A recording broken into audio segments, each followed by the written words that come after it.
chat. Thank you guys for letting me know that my mic was off. Okay, so we can run through Brandon Roy's stats and stuff like that. So we picked up Galaxy Opal Brandon Roy, and it's really to see, is this card worth the trouble? It's a lot of spotlight challenges to go through. One of them you kind of have to go through to get the Giannis, but everybody else is pretty optional. No other cards you absolutely need to have, although the Marbury is very good. And if you do the spotlight challenges and you evo Jeremy Lin, you wind up with Jeremy Lin, Stephon Marbury, Giannis Antetokounmpo, and Brandon Roy, right? So it's really about whether or not you should do the Dwight Howard spotlights, which are really annoying, do the Iguodala spotlights, which aren't that bad, but Rick Barry is an unusable card. He's a horrible card. So is it worth it to do it with this character? So long story short about the stats, they're all phenomenal. Nothing jumps out except for the fact that he has a really high interior defense. That's the main thing. He's at really high rebounding for a guard and really high interior defense for a guard. But his strength is basically average. Everything else is pretty much a 99. There's nothing that he lacks in at all. Nothing worth note at all outside of the fact to say that if it's not a 90 to a 95, shock and awe, because everything else is super, super juiced. So then we go to the badges. The most notable thing about the badges is he doesn't have Hall of Fame Intimidator, which means if a card does come out with Hall of Fame Intimidator, you might like that card more for that reason, because it's a very, very strong badge. Of course, he has no Dimer, but he does have Floor General, which is something. It's on gold. And then of note with the playmaking badges, he has Ankle Breaker Hall of Fame, Quick First Step Hall of Fame, and Space Creator Hall of Fame. Keep in mind, Ankle Breaker has been buffed. Space Creator's always been pretty decent. So now if you're dribbling with this card, you're going to get some of those cheeseball stun animations that'll really help this character out, help this character to get open. Thank you, Giovanni Swish Lord. Cam Powell, what's up? Osvaldo, yo, welcome to the chat. You from Brazil, right? Yo, shout outs to you, man. So moving forward, again, same thing with the slashing badges. He has everything. The only thing I would say is he doesn't have Slithery Finisher on Hall of Fame. That's not a knock. It's not a negative. I'm just pointing it out so that, as these juiced cards come out, if you see a card that's exactly like Brandon Roy, he has Intimidator and Slithery Finisher, both Hall of Fame. You seek inside yourself and see if you want to upgrade. Everything else, phenomenal. He's basically got every badge in the book. So we're going to look at his dribbles here. So, his shot first. So the thing that's notable about Dwayne Wade, which is the card that he's really being compared to, he's looked at as a 6'6" T-Mac, right? And the argument is, who's better, T-Mac, Dwayne Wade, or Brandon Roy? A lot of people are saying they actually prefer Dwayne Wade. Obviously, T-Mac has been at the top for a long time, and Brandon Roy's in the mix, being a Galaxy Opal and having all this stuff. Some people like this card the best, some Wade, some T-Mac. So I think when the cards are this great, it really is a personal decision. But what we're here to find out is what's special about this card. So the first thing I'd say that's special that he has over Wade is his jump shot is, from a range extender standpoint, it's better than Wade's. Let's look at his hot zones. He basically has every hot zone. You can feel that the green window on his range extender is just big, right? It just feels almost like you're shooting from the free throw line when you shoot from way out here with Roy. So I would say that from you see that green window, it almost like somebody's passing him dimer, like they call it the snap green. It almost feels like he's hitting snap greens from way, way, way out. So that's different than Wade. Right? It's not, it's better from a shooting standpoint, but that doesn't make him better. This shot right here from the hash feels almost like it's from the corner. You can feel it when you're shooting with the card. And I've never shot with the card before, so I don't even know his release, and just a ton of greens just because the card is very easy to shoot with, right? You see another green right there. Very, very easy card to shoot with. You spend 25 minutes with this card and you probably never miss again. So that is worth noting. And also worth noting, this is not about him versus Wade because they're both really good at this. But Brandon Roy has excellent mid-range game. His leaners are quick. They have a really big green window. They're just really made for scoring in the mid-range. So when you're running your plays, you don't have to stop moving. You can go right up. And again, you put in the practice with this card, he's going to hit all of these shots on a very, very regular basis at a high clip. Feels very strong with this character. So, getting into the full court dribbles. Because I did start this video without my mic, I ran through a few of these, and I can give you guys a quick summary. His between the legs sucks, his behind the back sucks, and his crossover is a little slow, his double cross is solid. Alright, so he has less full court options than Dwayne Wade. He's a bit more of a straight line character. We didn't get to his hezzy branches, but before we do that, I'm going to show you guys those dribbles I just mentioned so you can see them all in a row. So we're going to go between the legs, behind the back, crossover, double cross. Look at all of that stuff. His spin was terrible too. So I shouldn't call it terrible because the good thing about it is it's like a shooter's version of that. Kind of like Wade, but Wade's is way faster. So it's like a slower version of Dwayne Wade's when he does his between the legs. There's a bit of a delay there. You see that? So the way you use his is to go to the side and pull up. And because he does have, you saw it right there, because he does have idiot range, that's a very viable tactic. Your choices are basically either you're going straight to the basket to dunk it, but if you see that they're playing you back and they want to stop that, if you go into that between the legs into your hezzy jumper, it's impossible to defend. It's basically impossible to defend. So he does have a very deadly weapon with his between the legs and the full court. It's just not for the reasons that, like with Wade has the ability to change direction and go in the same direction explosively, whereas with Roy, he's either going to the basket or he's using that between the legs to set up the jumper, which is not a bad thing at all. All right, let's look at the rest of these. Behind the back, very slow. Crossover, big hesitation, but it does send him to the side. Because the between the legs does the same thing, I don't know if there's a real purpose to his crossover in traffic. You see there's a big kind of hesitation there. So we'll do a couple of combos, crossover behind the back, just to see if anything else has a different animation. Yeah, that's bad. Yeah, so his full court animations are pretty poor. Dwayne Wade, big W in that category. Let's look at the hezzies. Okay, his hezzy behind the back is very good. Very good. Very good hesitation. So we're going to test the hezzy explosion and then the hezzy cross. Hezzy explosion, pretty good. He gets a big burst of speed, but he does stop.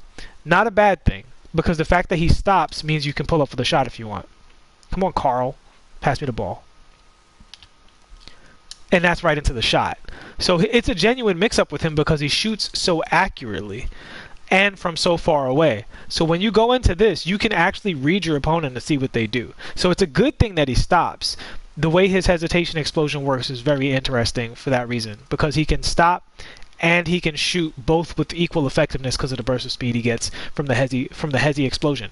And if you guys were paying attention, if you watched the 250K tournament game, Jomar, he used that hesitation explosion to get a bucket in the tournament. So very key move. And if you same thing, if you were watching that, you would see a lot of the hesitation around the perimeter, which we'll get into very shortly. All right, so his hesitation looks good. We're going to look at his hesitation cross. Sometimes that's a different animation. We'll look at the hesitation between the legs, and then we'll look at the hesitation left stick cross. All right, that's his hesitation cross. It's better than his regular cross because it's actually hesitating, which makes the opponent think for a second. It's not just slow. So I would say you probably never want to use this crossover. All right, hesitation behind the back. Yeah, we saw that one. That one's pretty good. Let's look at the hesitation between the legs.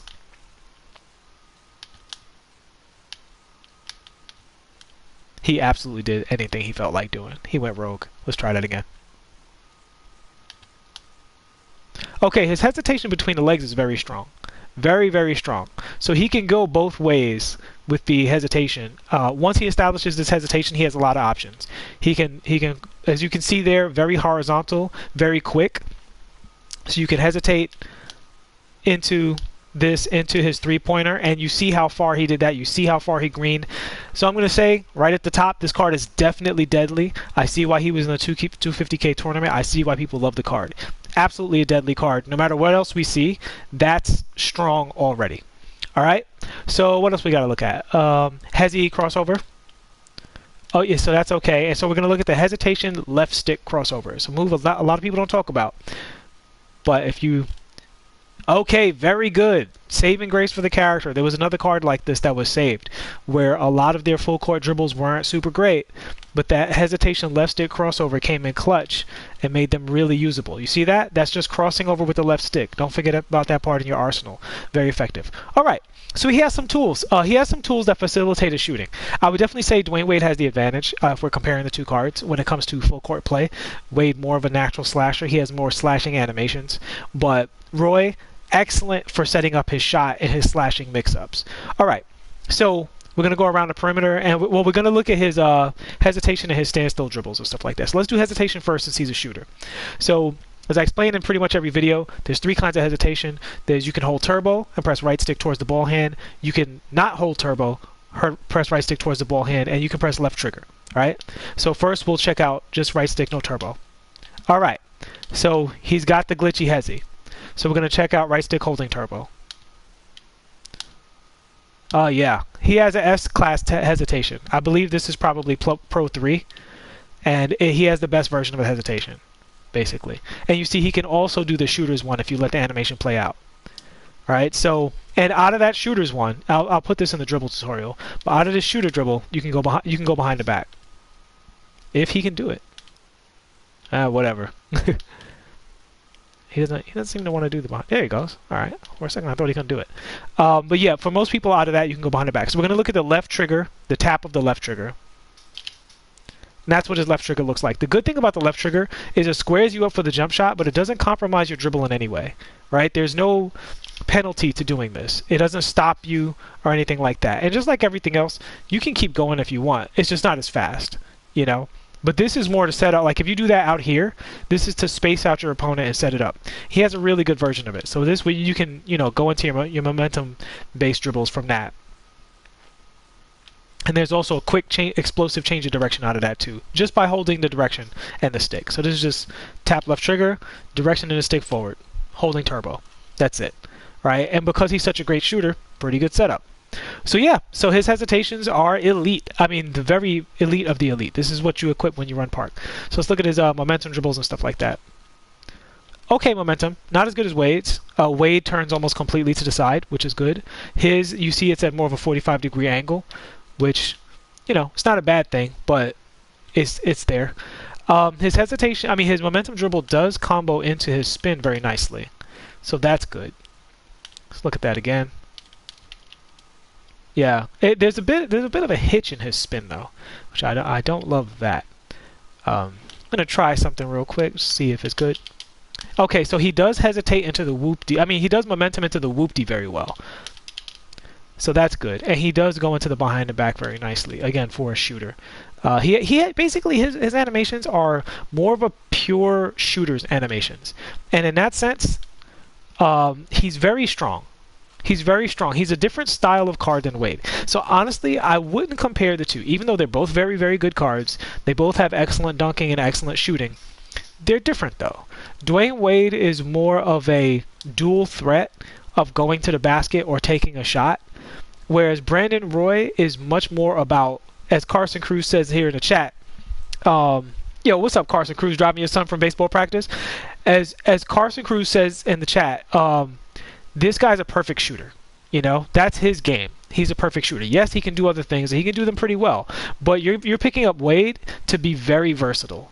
Wade is basically elite at everything to a certain extent, whereas Roy is so elite at shooting, it's almost a crime to not constantly be setting up the shooting until people are so afraid of it that you're going to that then you're going to the basket. But he's definitely not a card whose animations are geared towards going to the basket.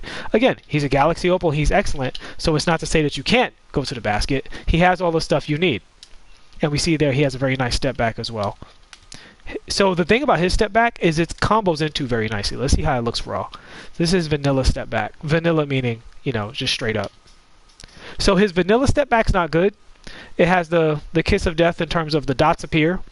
Your opponent presses square, and then you lose the ball, and then he does his step back, right? So you can see here the dots, and then the step back. The dots, and then the step back. The dots show that you're vulnerable, so he basically goes vulnerability, step back. But he combos into it very well. So when you combo into his step back, no dots, right? See, no dots appeared, so that means he can't be ripped right here. And again, because he's a great shooter, that gives him a lot of options. All right, so great card so far. I mean, in fact, I would say he's definitely an elite card. I don't know. There aren't too many cards. Again, him, T-Mac, especially 6'6", right? He is taller than Wade. That should be mentioned. There aren't too many cards this size who are this elite at shooting, but they also are fast and can dunk and have Intimidator and everything else. So he's definitely a next level card. All right, let's look at his finishing animations. So first we'll look at his layups. Right hand, solid. Nothing special, no speed up like Brandon Ingram. See this layup. Okay. Again, same thing. Not bad animations, but he's just not an elite layup guy, right? They're okay layup animations, but you're definitely going to be trying to dunk with this character. Check out his floater. He does have gold tier dropper, and he has an excellent floater. Another shooter thing, right? So if 2K had classifications, he's definitely a multifaceted shooter, right? Whereas Dwayne Wade would be more of like a dual threat. He's a multifaceted shooter. So yeah, he can do other things, but his main game plan is shooting. All right, so let's look at his dunk packages. Yep, super safe dunk packages. This card's different than Wade. I wouldn't compare them. They play two different styles of game. They're both so good that you can play whatever style you want to. If you want to go to the rack with Brandon Roy all day, you can do that. Just understand he's not made for it. As you can see, he doesn't want to hop dunk. He doesn't have going to the basket like cheese. You know what I mean? Yeah, his dunks are kind of slow. This is a shooter, guys. So, I mean, that's pretty much gonna wrap it up for Roy. Let's look at his baseline dunk. I don't always look at that. Yeah. So Roy is above average at everything having to do with going to the basket, but he's elite at shooting. But if this card only went to the basket, you would not think of him as an elite slasher. Whereas if Wade couldn't shoot, Wade would, like, if shooting wasn't the all people cared about in this game, Wade is still usable just based off of his slashing. Like, he's an elite slashing card, in addition to being a borderline elite shooting card. He's elite in the sense of how he shoots. He just doesn't have the range that Brandon Roy has. Again, you can feel it with Roy. The green window from out here is really big. You see a lot of full whites going in. I can't stress enough, he's like a phenomenal shooter. Definitely up there with like Jason Terry as some of the best shooters I've shot with. And I can tell that already just from trying it. You can just feel it when a shot's this good. That is that fantastic. All right, so I think that wraps it up. Wally Warrior says Roy or T-Mac. Well, I haven't played with T-Mac yet, so I can't say, but T-Mac is 6'8". I notice a lot of people who like T-Mac play both of them. So a lot of people start T-Mac and bring Roy off the bench. Honestly, if I had T-Mac, I would probably do the same thing if they're as similar as people say. And I'm starting Wade at point guard. He's going to be my starting point guard until 2K forces me to change. They have to put out something really crazy. I know the LeBron James that we predicted is coming out. But we'll see what he's like as a shooter, because it's great that he's 6'8" and he can run to the basket like a cheese ball. And I definitely want the card, no question. I almost don't care what it is. I just, want the LeBron James card to show you guys and do a review and say I have a LeBron James card. But the Dwayne Wade card is so just excellent. Like, he's so perfect. Like, he's such a monster. And I didn't display his behind the back teleport, but he has an excellent version of it, as you guys can see here. Very glitchy, very quick. And on a shooter like him, I don't stress this a lot, but when you do the behind the back teleport, you can sham God into a jump shot. Very quick. So a lot of people who think the behind the back teleport is just for going to the basket, it's not. It's for everything. It's just an overall great mix-up move, So yeah. This card he's excellent. I honestly think it's a mistake to compare him and Wade because they're super great at two different things. Although they can do some of the same things. So they can both run around the perimeter and hezzy you and then go into the jumper. They're both going to be around the perimeter. They're equally the same at that. He's not better than Wade until he starts going into the farther range. That is something. The fact that he makes you guard him way out here, that's mean. That's cold. That he can do that. That's crazy. All right, so that's going to wrap it up for the Brandon Roy thing. So I'll say, in my final conclusion, you get to play All-Star team up with you and the homies. I'm down.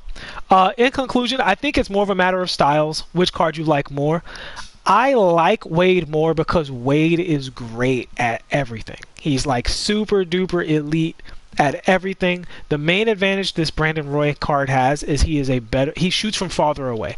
I don't even want to say he's a better shooter because Wade is elite from normal gold range extender range, but Roy is a next level shooter, not only because he has the Hall of Fame range extender. It's not just the badge, it's the badge in combination with his jumper and ratings. You can just feel the green window is very, very big. You know, very, very big. So the purpose of Wade's shot is to shoot instantaneously when you're open. The purpose of Brandon Roy's shot is to stretch the defense to the breaking point. So yeah, both great cards. Is he worth it? Right now, I would say yes, he's worth it.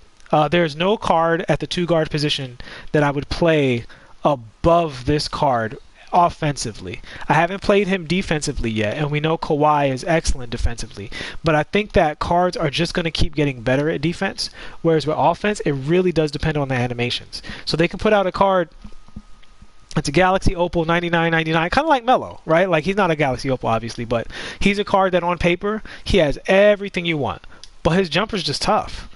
You know, his jumper's just tough. There's cards like that Diamond Kelly Oubre. On paper, he should be fantastic. He has some of the worst animations in the game. And so for me, I'm definitely moving to a place where I'm keeping cards based on how much I like their animation package.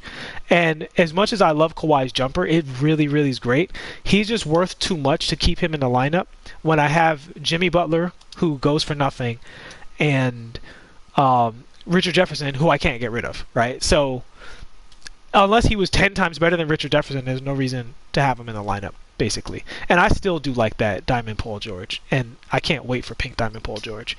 So it was a good time for me to sell Kawhi. But back to Brandon Roy, super dope card. Do I recommend the grind? Yeah, I do. You make more MT doing the challenges than you do not doing them. It's just a matter of time and, you know, selling back the cards and all that stuff. But those last few challenges are worth like 13k MT, not including the MT you make from actually playing the game. That pushes it up to about 17k for the last, you know, 4 challenges combined. So yeah, I recommend it. I think he's a great card, worth the grind. Although, fair warning, those Dwight Howard challenges are pretty annoying. I only had to do 1 extra game with the Dwight Howard challenges, but not gonna lie, they were pretty annoying. All right, so that's going to wrap it up here. Guys, thank you so much for watching. Thank you so much for all of the new subs. I hope this deep dive served you guys well. And yeah, please like and subscribe if you haven't already. And if you are a subscriber and have been a supporter of this channel, can't thank you enough. I'll see you in the next one, and peace.